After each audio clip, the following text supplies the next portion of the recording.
Dr. Jill Aylott from the World Academy of Medical Leadership, and today we'd like to welcome you to Module 4, Learning Unit 5, involving patients and service users in change and improvement projects. In the UK, it is now the law to involve patients and service users if any changes are going to be made in health and social care. Patients and service users must be consulted and they must be engaged. However, this is different to engaging them through a research project, but there are a set of rules and ethical requirements to engage patients and service users in the change project. By the end of this learning unit, you will be able to explain the difference between research and quality improvement / service development and audit. Outline the personal leadership qualities required for leading a quality improvement project. Explore best practice and consenting patients to be involved in quality improvement and service development. Outline additional safeguards when working with vulnerable people. And finally, identify research skills required to undertake your quality improvement project for your thesis. What is the difference between research, quality improvement and service development, and audit? In the UK, the NHS has clarified the difference between research, evaluation, quality improvement, service development, and audit. This is presented in Appendix 1 of the Handbook for the HEAM programme. Research, designed and conducted to produce generalizable new knowledge about treatments, services, or conditions, likely to use randomized controlled trials as a method and a positivist epistemology. So a research project in head injury in Nepal might have the title, "Which approaches to treating head injury are most effective in the A&E department?"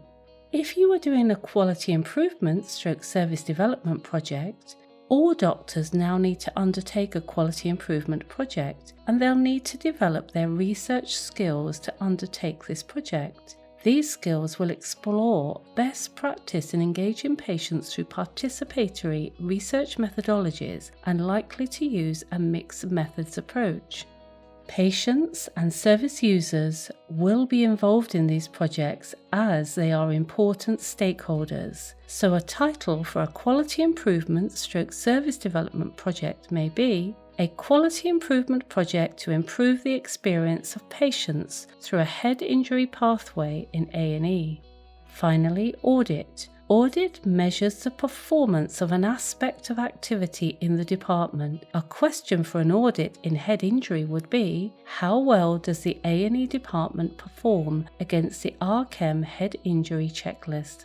For our first learning activity, we'd now like you to write down your own quality improvement project title as research, quality improvement, and as audit.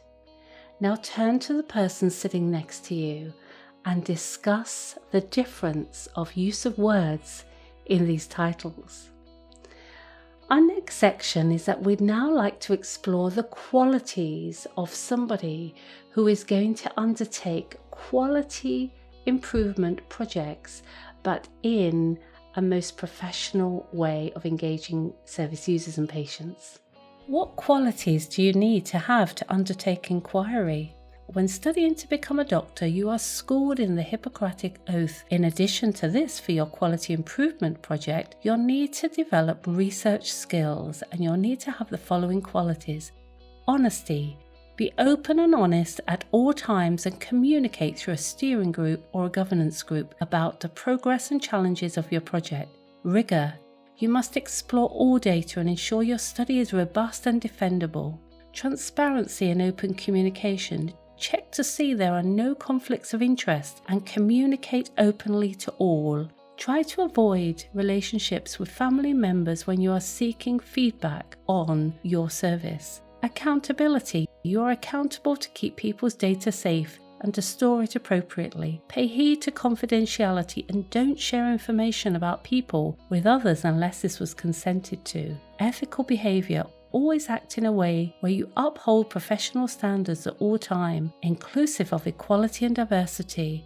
ensure that subjects are representative of all people in the local community, not just those who are easy to communicate with. There are 5 points to consider when you are writing your quality improvement proposal and you're considering the ethics for this. The first point is assessing risk to your patients.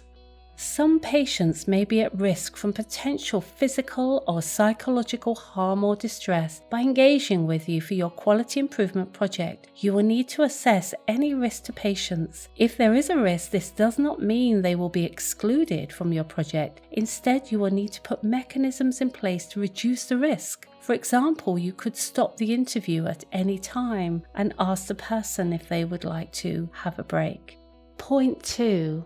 Issues of confidentiality, privacy, and data protection. You must not reveal the identity of patients to third parties who are involved in your quality improvement project. You must ensure you protect the identity of patients who work with you or those who have entrusted their data to you. Point number 3. Consent and patient engagement in your quality improvement project. You will need to identify if the person can consent. In the UK, there is a Mental Capacity Act 2005.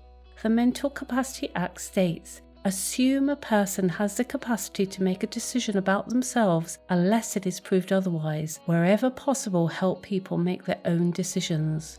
Point number 4, make sure patients understand your participant information sheet. Translate it in the local dialect in an easy read version. And finally, don't exclude vulnerable people from your quality improvement project. Consider ways to include them. Remember Pamela's mantra, nothing about us without us. We'd like to thank you for joining us today, and we look forward to seeing you again next time. Thank you.